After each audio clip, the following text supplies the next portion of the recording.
person that's going to move into that home, whether it be the person renovating it, the person that's buying it, whoever's going to occupy that home, we're trying to protect them. If you see some of the stuff that we go out there and identify, there's a lot of life safety issues that could take life. An example yesterday, it has nothing to do with strike team related, but we had someone unfortunately fall through a skylight and lose his life. And stuff like that, we never predict when it happens, but we always try to see, did they follow procedures? Did they do what they were supposed to? They had no permit for that location. So they really shouldn't have been working there at all. And who knows, maybe you get a permit, we see something that was there, we could identify it and said, hey, that could be a life safety issue and prevent a death. On the other side, we also have to make sure that we're protecting the properties in San Antonio. That's on the secondary side. Nobody wants to see a structure burn down, especially if it's historic or something like that to that nature. But mostly it's life and safety. Thank and what you. was the second part of that question?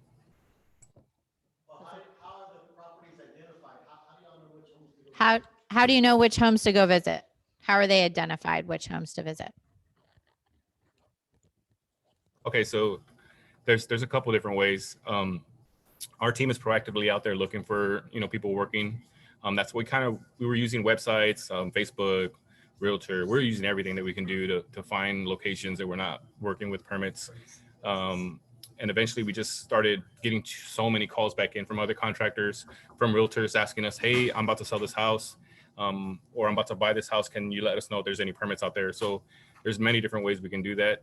But most of ours are like driving out proactively looking for these locations being worked on or calls coming in.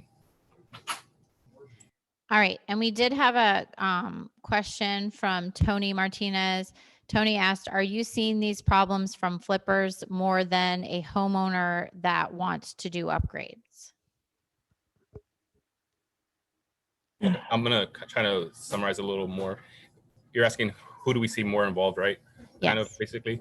So there's three different scenarios. One, yes, we do have the flippers, investors that are flipping houses. They're from mostly out of state. They come in, they don't know our rules or they don't know our regulations or whatever we're doing, our jurisdiction.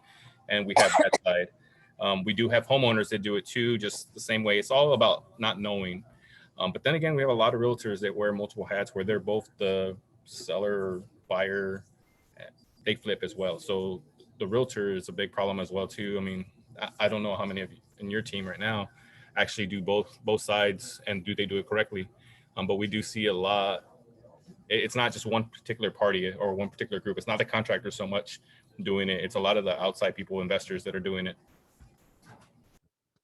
Tony, did that answer your question? You can unmute. Okay, great. And if anyone on that's virtual wants to ask a question, feel free to type in the chat or just unmute yourself and let me know and I'll get you in line. Jane has a question. So hold on one second. I have to push anything? Do I have to push it?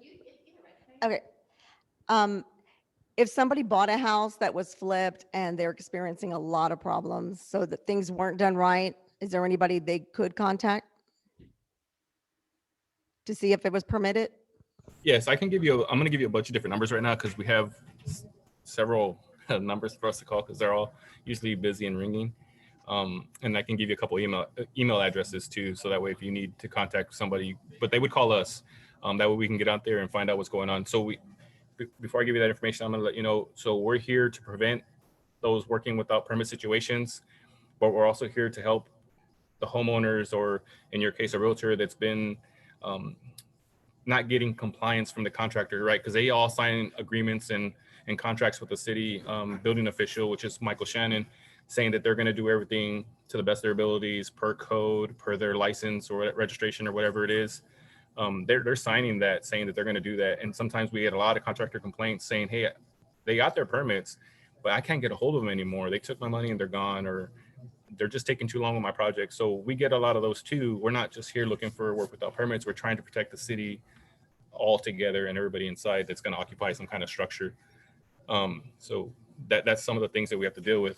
So we get a lot of calls, a lot of contractors saying both ways, whether it's the homeowner or the contractor calling for help to do something with the situation. They're not getting compliance.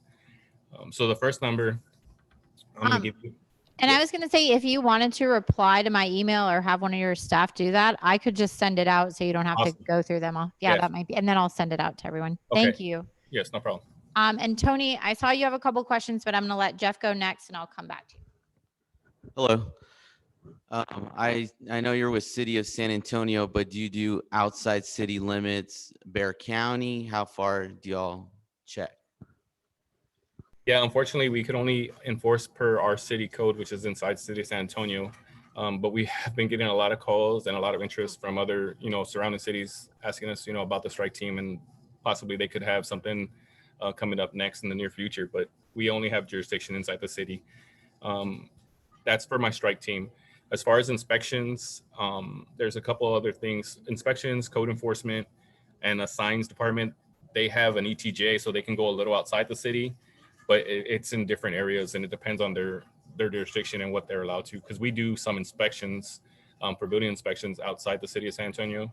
Like right now in the area of 211 and Petranco, they're really booming out that way. And they have a couple of subdivisions that we do inspections for, but they actually contact us to do those inspections. It's kind of like a partnering agreement, but we don't really have jurisdiction outside of San Antonio to do any kind of strike team situation. Tony asked, are you looking in more areas than others? I see you all looking more, he sees it mostly going on in older neighborhoods where maybe you guys are coming in. So when we first started, we kind of hit, I don't know if y'all are aware, but they had like an urban renew inside the east side of San Antonio, trying to, generate that side of the city. So we kind of started from, I would say Goliad, maybe all the way down to I-10 and Fresno and all that. That's pretty much where all the big stuff's going on. And then you get pockets throughout the city. Downtown area is really hot right now. King William area is kind of hot. Going towards the north side, it's there, but it's not as bad as these other sides of towns that, it's just everybody's trying to get so fast. And there's so many, I guess discount on property that's going on that people want to buy it and try to get it done faster. So it's booming on that side right now. But we're really all over the place. It's just, you'll just see big pockets sometimes. Thank you. All right. We have another question over here. Mr. Bernal, I have another question. I know I've heard a lot of chatter in different realtor groups about strike force members going out to properties, and I know they like to go in the evenings or weekends when guys are working on the houses that, especially the ones that aren't permitted, right? Because people like to do it when you guys aren't out and about. But y'all strike force team, I don't know if y'all have a particular uniform or badge or even weapons that people carry, but I've heard so I just kind of wanted to talk to you to see, is there a badge that they can identify themselves with? Is there a specific shirt or vehicle or something so people know who they are? Because they seem to get a lot of confrontation because people don't know who they are. They just kind of show up, and if you see a contractor out there working on it, the contractor is going to be like, I don't know who you are. What are you telling me? So go ahead. Yeah, so the guys just put up that's our shirt color right there, and what I'm wearing right now. They're being silly in the background, but it's a maroon shirt. That's definitely a strike team. I would just say that if you see a maroon shirt, it doesn't necessarily mean that the strike team has your property under watch or anything like that. We're versatile, so we can go out there and do regular inspections. I'm a building inspector and I have mechanical background too, but Mike is a plumbing inspector. He can go out there, do plumbing inspections. My other guys are building guys. So we have multiple things that we can do. And we just help out sometimes because right now we're so backlogged with calls. City of San Antonio is booming right now with construction. So we're trying to help out everywhere that we can. We have to have an agreement that we have at least a 95% turnaround time whenever they call for inspection, that it will be the next day. Right now, our plumbing section is really hurting. We've had, I think, about 5 or 6 retirements. So their number are really down to like 80 something. So we're helping out over there. So if you see a maroon shirt, doesn't mean it's strike team, but yeah, we'll have strike team. It'll say strike team on this side. Our badges, they're the same as a regular inspector. It's just a badge. And weapons, we don't do that. We're not strike force. that name kind of irritates me a little bit, but we're not strike force. There's no, it's strike team. Strike team. Bobby's just saying that there's those rumors, of course, so it's good to address those. Tony Martinez wanted to add that he appreciates the city's effort to do this, as we have a big problem with flippers. He works with investors that permit any homes they do, or he will not list. So he makes sure that his investors permit. So good. Thanks, I Tony. appreciate that. Thank you. Yeah, we deal with a lot, and not everybody's bad. We have a lot of good actors out there. It's just, if I had to put a number, it's like 10%. But we do have a lot of people that just, for some reason, think it's easier and faster that way, but it's really not. And then you're putting people's lives in jeopardy. Do we have any questions from those on? What do they do Oh. if they find a violation? What do you do? He said, what do you do if you find a violation? Like, what are the steps from that? It depends. Okay, so the number one thing you're probably going to hear out there is that we cut power to the location, and we do. We take the utilities out so that way nobody can occupy that home. If you do occupy that home with no utilities, you're going to get the strike team involved. You're going to get code enforcement involved, and then you'll probably find yourself in court. There's too many issues right there where you can use multiple codes to get people to stop trying to occupy a location. And then eventually, if we have to, we probably get warrants to get everybody out, but we try not to get to that route. The first thing we do get out there is we put a big bright orange sticker that says stop work order, and we issue some citations. And these are attention getters. We always work with them with the citations. The citations are pretty expensive. Yeah, okay. So you'll see one of these out there. Obviously, it says stop work. And then citations, but they're attention getters, like I said, to get you to come into the city to work with us. The citations start at $300 for the first time out there. If they get their permits right away and get everything taken care of, we'll drop those down to 100. We're not trying to bankrupt anybody or doing that. We just need you to work with the city. So it usually starts with that, and then we disconnect power within 24 hours so that way nobody does occupy that house. Usually those are the ones that are posted online already for sale or for rent or whatever it is they're doing with them. We don't want nobody to get in there. We've had a lot of situations in the past, and that's why our team was created, because so many people were getting inside. We had loss of life twice already prior to the strike team with a foundation falling on somebody. They didn't have permits. They didn't have an engineer on site working with them, and we required that. And the foundation moved and fell and crushed the man and killed him. The other one was the smoke detectors, carbon monoxide detectors not installed in the home. And I don't know how they had a situation where they didn't have power. So they used the generator inside the house and it killed the kids. So that's how we became stuff like that. And then noticing more and more contractors not pulling permits. So that's what it is. So you get citations, you will disconnect that power. We'll have consultations with the contractors and the homeowners to make sure we get a game plan going forward. And then once they get their first inspections done with the strike team, because we will monitor it through the first inspections for each trade, then we release it back to the regular inspection side so they can wrap up that completion project. Oh, I have one more question. Maybe one more question from Bobby. So I also heard that you guys, again, this is from realtor sites, right, that we're on. I also heard that you guys changed your computer program or database or whatever it is that had the permits on it. And so there was some confusion as to houses that had permits pulled, but didn't show up in the system, or they weren't somehow or another permits were pulled, but didn't show up on y'all's system. So y'all were going out to properties and they had permits, but you couldn't verify, something to that effect. So is that true? Did you guys change system? So we did change systems, but as far as us going out there, that doesn't happen on our end. I would see that it happened on the inspector side, because there's two systems and now we have to work with, right? So we used to have a system called Hansen, and that was all our permitting stuff. Recently, we just went and switched to a new system in November called Excella. And now we have to check both systems before we even look at to see if there's any permits. So my team does that. My team's really good at researching before we go out there and do that. And if there is a situation where they do that, I couldn't answer right now. I don't think there is anyone that we would have went to and they had permits, because the guys do really good research before. I have to make sure there's checkpoints, right? So I have to make sure They get to that location, it's the right location for one. So we always check every Bear County to make sure they match right, the addresses or the lots or the property size or whatever it is. And then before we disconnect it, they have to send a disconnect email saying, hey, this location is what I found.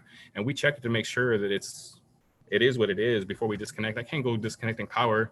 And then the building official will come down and, let go of me, fire me for disconnecting powers that we had no reason to. So I don't know any situations or any scenarios that has happened, but the switching of the systems is true. And we did have some problems on the inspection and permitting side that they weren't getting permits because you had to create your own profile now. And you have to have your authorized agents called licensed professionals tracked in there now. So they were having issues with that part. So we kind of have been on hold for a while, not really going after anybody for permits unless it's just blatant, like, hey, we didn't do anything. We didn't even try with the city. But we did send out emails and stuff like that saying, hey, we're not really enforcing your permit in the first, 30 or 60 days due to the system change. But that was back, like I said, in November, and then December and January, we started like getting everything figured out. So now it should be running pretty smooth, but there was a time frame, but they were transitioning.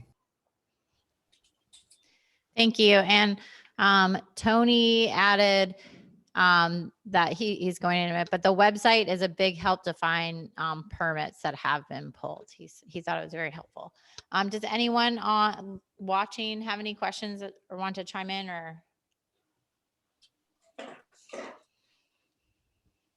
Rich, Stacy, Les, Sherry, Jane has a question. Okay, good. So if you're going to sell a house and they have a carport that they didn't have a permit, what would they have to do before you sell the home? So a carport's not too, it doesn't really require the life safety issue unless they just spanned it so far. In other words, they span the width so much that it would create some kind of collapsing issue. We would just pretty much just give them a notice telling them to get it permitted. We're not going to go out there and shut your power out for something like that. It has to be a real life safety issue. A lot of the life safety issues are electrical, plumbing, and then gas related or structural. Great. Another question? Come on, guys. How many days do they have to get a permit? How many days do you give to get a permit? So I believe the way the code written is within the next business day. Say something happens over the weekend or something like that. I think they allow 2 days, but if you're starting construction, you should always get your permit before you start construction. But there is some leeway. If it happens like an emergency repair, they let you start the repair before you get that permit. I think you just have a time frame of, Mary Lou, do you know? Diego? Yeah, it's the following business. Yeah, so following business day. So I have a couple of people in here for permitting questions if they're anything permit related. We really try not to get involved in the permit or inspections, but our process kind of leads into those. Did that answer your question, Marissa? Hopefully. Anyone else? Yes. Okay. Yes. Hold on. So more along the lines to Jane's question, if a house had a plumbing work done, say, like a bathroom renovation, and it was done 6 months to a year ago, can you still go back and get it permitted? Because we have to sell it and say the lender is asking for permits or something like that. Can you go back and get permits for work that had already been done a year or two ago? Yes, you can. So it's two different scenarios, right? So the city of San Antonio, they have a statute of limitation. I think it's across Texas too, 2 to 5 years, right? We chose the minimum 2 years. So we'll go 2 years back. If it's beyond 2 years, life safety doesn't have a statute of limitation. So as long as there's no life safety issue, then we could address any fire life situation that we have, right? So if it's going to be a threat into life, there's no time frame for it. We could make them get permits and have them inspected.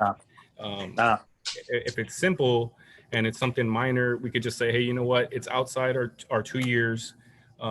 Let's just go set up a time frame to go look at it, make sure it's no life safety issue, and then we'll just say, hey, you know what? No permit needed, no inspections needed. We're okay with it. You go ahead and sell it. It's outside our 2 years. Does that answer it? Yes. Okay. And someone asked, can you get a permit online? If it's in person, what are the hours? which we can send that out too, but I'm gonna bring somebody in here that has permit experience, not me. This is Diego. He's one of our techs. Hi. Yes, a permit can be obtained online with the new system, Excella.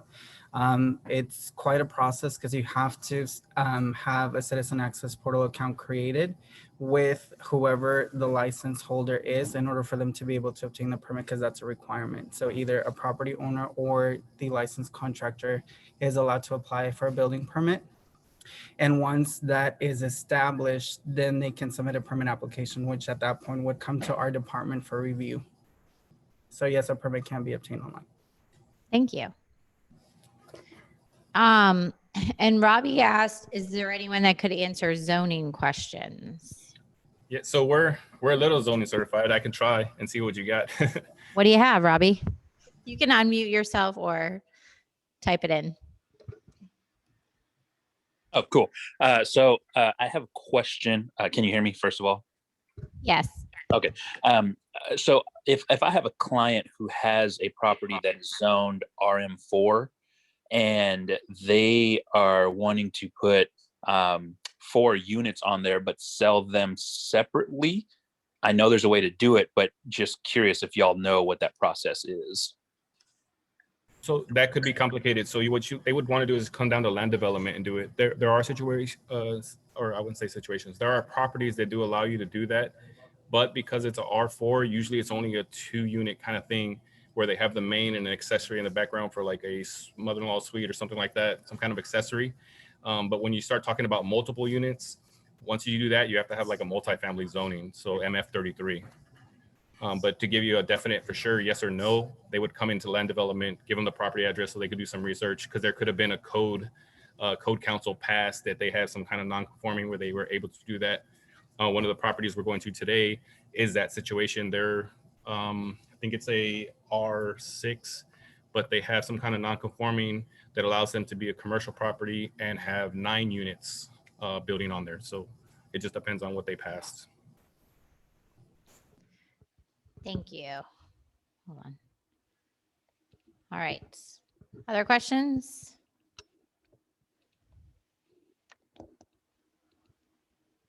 Going once? Do we have more questions? And for those of you who got on late, I'll send this out, a link out so you can rewatch it. Okay, I've got a question regarding that to dovetail off of that. So if it's zoned R6, let's say, for example, or OCL, would it still need to be rezoned in this case to MF33? So the OCL stands for outside city limits. That doesn't have any bearing with the city of San Antonio, but there could be some kind of ETJ out there. So I would still ask them to come to land development. R6 is kind of the same thing. So the R's automatically is residential. The 4, the 6, and the 5, it's just giving you your lot size. But inside those parameters, there could be some kind of non-conforming or something that they passed back in the day that they're still using today. So it's always best to double check that. If not, if it doesn't have the non-conforming or anything like that, then yes, it would be a rezoning application to get it rezoned to MF33 if it's allowed. Okay, thank you. Shane, do you have any other questions? No, that helped. Because my understanding was always that the R4 or R6, for example, was lot size, but also up to 4 families or 6 families that are 4 units or 6 units kind of thing. So, okay, that helped clarify. Great. Yeah, I would double check. Like I said, it depends on the area too, that like they could have some non-conforming in there where they allow them to do that. Anyone else want to ask a question while we still have them on here? Bobby, you got a last one in you? I've got one more, and it Okay. has to do it has to do with the DSD strike force. Yes. Well, DSD and the DSD strike force. Is it possible to talk You- about that? Yeah, we talked a little bit about some of it, some of Strike Force already, but yeah, you can go ahead. We'll see. Strike team. Strike No team. Strike team. Okay. No force. Well, fair enough. They're the strike team to enforce. How about that? I mean, it just sounds so much cooler, Strike Force, It but does, because we're all Star Wars fans, so it does. Oh, we got one guy that's not a Star Wars fan, but I mean, it does sound pretty cool.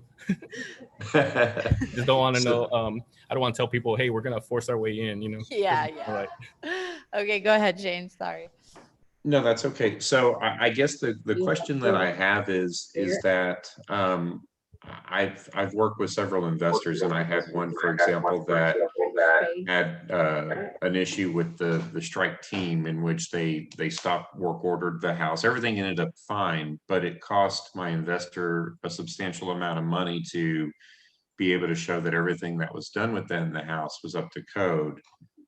Because they then required him to, for example, open up walls and show that an addition was joined to the structure properly per current code. If not, they had told him that he would have to tear it down and rebuild it if he wanted to, et cetera. Can you tell me a little bit more about, I guess, how that comes into play? Because he did everything else that was, I guess, inspected, passed, green lighted, et cetera. What triggered this was he had pulled a permit for windows and decided, well, the windows are good. So instead, let's just not have new windows in the dwelling as this flip is progressing and save money there. So can you maybe expound upon that about, I guess, I know their purpose, but more or less how to avoid issues or complications with them, et cetera. And then how a city inspector, y'all's role versus their role in terms of just making sure everything is done per code.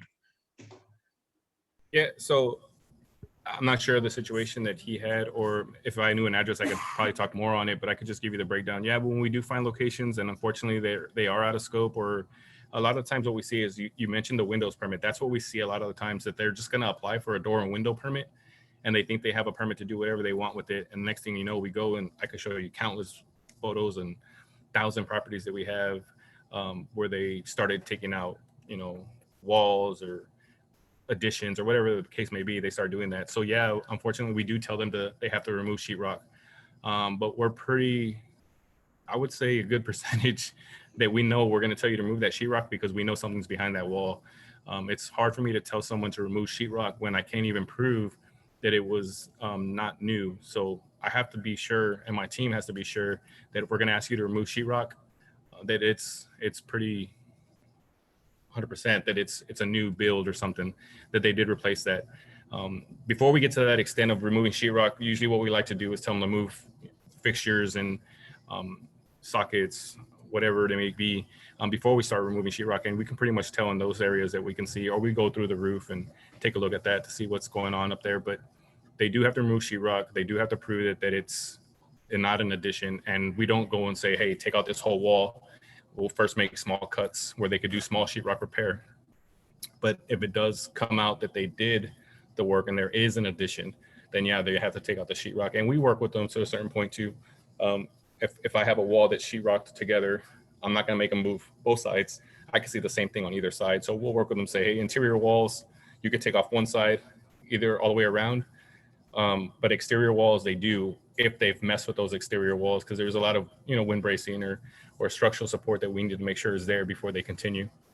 But yeah, we do have to move sheetrock some of the times.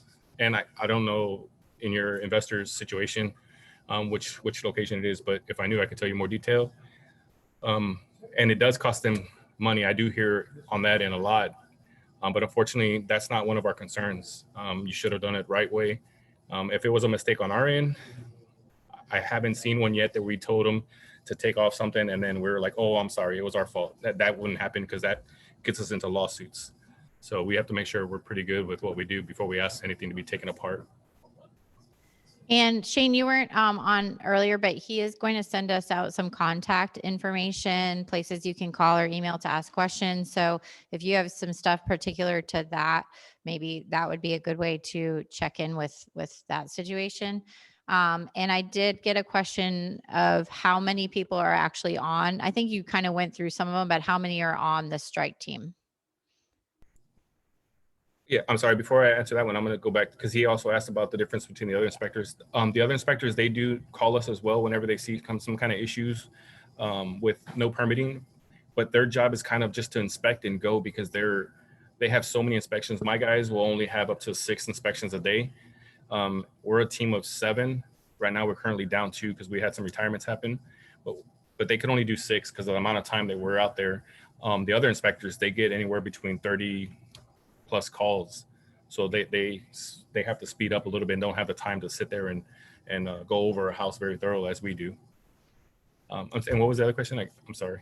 I think you answered. He asked how many people. You said 7. So Okay. Yeah. And then I have our admin. Great. Any other questions, guys? No? Okay.